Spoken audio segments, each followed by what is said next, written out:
हम कहते हैं हमें किसी धर्म में नहीं रहना है, हमको आदिवासी है, आदिवासी रहने दिया जाए। हमें सत्ता नहीं चाहिए, हमें हमारा अस्तित्व बचाना है, हमारा स्वाभिमान बचाना है, हमारा जल जंगल जमीन बचाना है। और देखा गया देश के अंदर आदिवासी समुदाय जल जंगल जमीन की बात करता है तो उसको नक्सलवाद का ठप्पा दे दिया जाता है, उसके नक्सलवाद के नाम से मारा जाता है। छत्तीसगढ़ का बस्तर का इलाका हम देखते हैं, 11 साल की बच्ची को मारा जाता है और कहा जाता है कि नक्सलाइट थी।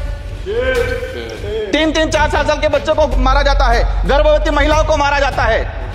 आदिवासियों की जब भी आदिवासी समुदाय अपने हक अधिकार की बात करता है तो उसको नक्सलवाद का ठप्पा लगाया जाता है। हमारे आदिवासी समुदाय को लेकर एक धर्म कोड की लंबे समय से मांग चल रही है कि आदिवासी समुदाय को अलग से धर्म कोड दिया जाए। आजादी से पहले 1871 से लगा के 1951 तक अलग जनगणना हुई है। आज आदिवासी समुदाय कोई ईसाई धर्म अपना रहा है, कोई हिंदू धर्म अपना रहा है, अलग अलग जगह बटा हुआ है। आदिवासियों की आइडेंटिटी, उनकी पहचान खत्म हो रही है। आदिवासी समुदाय अपनी पहचान बचाने को लिए लड़ रहा है और लंबे समय से कह रहा है कि आदिवासियों की अलग से जनगणना कॉलम होना चाहिए, धर्म कोड होना चाहिए। देश का जब बजट आता है तो देश का युवा एक आस लगा के बैठता है कि इस बार कुछ अच्छा होगा। देश का गरीब, देश का आदिवासी, देश का एससी ये आस लगा के बैठता है कि कुछ अच्छा होगा।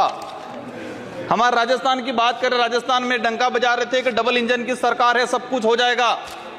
लेकिन केंद्र का बजट देखा, राज्य का बजट देखा, कुछ नहीं हुआ।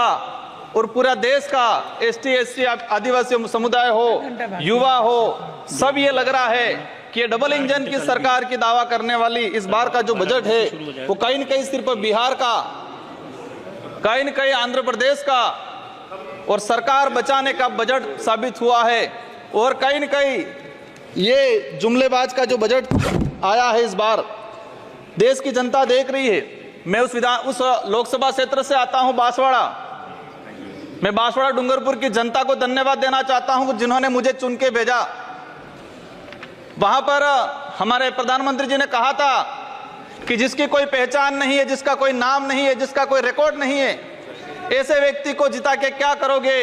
लेकिन बांसवाड़ा डूंगरपुर की जनता ने ठान लिया था कि लोकतंत्र है, राजतंत्र नहीं। और ये राजतंत्र तय करने का किसी को ठेका नहीं है, लोकतंत्र है। जनता ने ठान लिया था कि इस बार राजकुमार रोज जाएगा। मैं आपके माध्यम से, पूरे सदन के माध्यम से मेरी जनता को धन्यवाद देना चाहूंगा।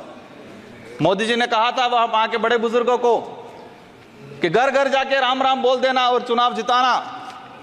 वहां के बड़े बुजुर्गों ने ठान लिया और कह दिया था, और मेरे माध्यम से और आपके माध्यम से संदेश पहुंचाया है उन तक। मुझे कहा था मोदी जी को कह देना कि देश के आदिवासियों को उजाड़ने का काम पिछले 10 सालों में हुआ है। देश के अंदर धर्म की राजनीति हुई है। देश में 15 लाख रुपए बेरोजगारों को नौकरी देंगे यूं करके 10 साल राज किया है। इस बार हम सबक सिखाएंगे।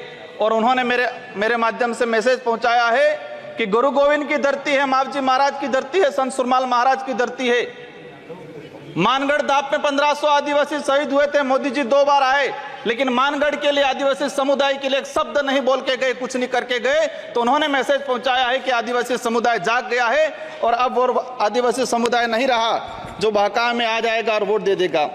माननीय सभापति महोदय, जो वर्तमान स्थिति बनी है बजट के अंदर, मैंने देखा धातुओं का खनन को लेकर उद्योगपतियों को टैक्स में छूट दी गई। लेकिन ये खनन कहां हो रहा है? धरती पे हो रहा है, हमारे देश में हो रहा है, पहाड़ों में हो रहा है, जंगलों में हो रहा है। और वहां पर जीव जंतु रहता है और आदिवासी समुदाय भी रहता है। लेकिन आदिवासी के समय के आदिवासियों के लिए क्या प्रावधान किया गया? आदिवासी इलाके के अंदर देखा जाए, आदिवासी समुदाय बैठा हुआ है, उसको जमीन का पट्टा नहीं मिला हुआ आज तक, आजादी से पहले से बैठा हुआ है। लेकिन वो जमीन की बात करेगा। सभापति महोदय, यहाँ पर सत्ता को लेके होड़ मची रहती है, सत्ता पाने को लेके बोला जाता है।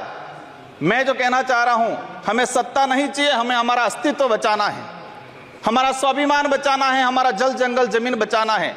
और देखा गया देश के अंदर आदिवासी समुदाय जल जंगल जमीन की बात करता है तो उसको नक्सलवाद का ठप्पा दे दिया जाता है, उसको नक्सलवाद के नाम से मारा जाता है। छत्तीसगढ़ का बस्तर का इलाका हम देखते हैं, 11 साल की बच्ची को मारा जाता है और कहा जाता है कि नक्सलाइट थी। 3-3, 4 साल के बच्चों को मारा जाता है, गर्भवती महिलाओं को मारा जाता है। आदिवासियों की जब भी आदिवासी समुदाय अपने हक अधिकार की बात करता है तो उसको नक्सलवाद का ठप्पा लगाया जाता है। सभापति महोदय, आदिवासी समुदाय को या एससी समुदाय को फ्री की योजना, हम कहते हैं हमें फ्री की योजना मत दो, हमें हमारा हक दो, जल जंगल जमीन का मालिकाना हक दो। और संविधान के अंदर शेड्यूल 5 के अंदर, शेड्यूल 6 के अंदर जो रिजर्वेशन पॉलिसी लागू की है उसको धरातल पे लागू किया जाए। माननीय सभापति महोदय, मैंने देखा है भाजपा अलग अलग राज्यों में अलग अलग चीज कहती है, कई जगह कहती है बीफ खाओ, कई जगह मत खाओ। हमारे आदिवासी समुदाय को लेकर एक धर्म कोड की लंबे समय से मांग चल रही है कि आदिवासी समुदाय को अलग से धर्म कोड दिया जाए। आजादी से पहले 1871 से लगा के 1951 तक अलग जनगणना हुई है। आज आदिवासी समुदाय कोई ईसाई धर्म अपना रहा है, कोई हिंदू धर्म अपना रहा है, अलग अलग जगह बटा हुआ है। आदिवासियों की आइडेंटिटी, उनकी पहचान खत्म हो रही है। आदिवासी समुदाय अपनी पहचान बचाने को लड़ रहा है और लंबे समय से कह रहा है कि आदिवासियों की अलग से जनगणना कॉलम होना चाहिए, धर्म कोड होना चाहिए। झारखंड के अंदर 11 नवंबर 2020 को झारखंड विधानसभा में प्रस्ताव पास हुआ अलग से आदिवासी धर्म कॉलम को लेके। वहां विपक्ष में भाजपा थी और भाजपा ने समर्थन दिया और कहा कि आदिवासी समुदाय धर्म व्यवस्थाओं में भले हिंदू हो ईसाई उसमें नहीं आता है, आदिवासियों की अलग परंपरा रीति रिवाज है, उनको धर्म कोड जारी किया जाए। लेकिन राजस्थान में अलग तरीके से माहौल बनाया जाता है। हम कहते हैं हमें किसी धर्म में नहीं रहना है, हमको आदिवासी है, आदिवासी रहने दिया जाए। माननीय सभापति महोदय, लंबे समय से देखा गया है, कहते हैं वनवासी, कोई कहता है कुछ और। हम कहते हैं हमारी जो आइडेंटिटी है, हमारा जो देखा गया है कई बार कि जो व्यवस्था बनी है उस व्यवस्था के अंदर हम कई बार कहते हैं हमें कुछ मत दो एजुकेशन को लेकर। नई शिक्षा नीति, मुझे लग रहा है अभी घंटी बजने वाली है, मैं 2 मिनट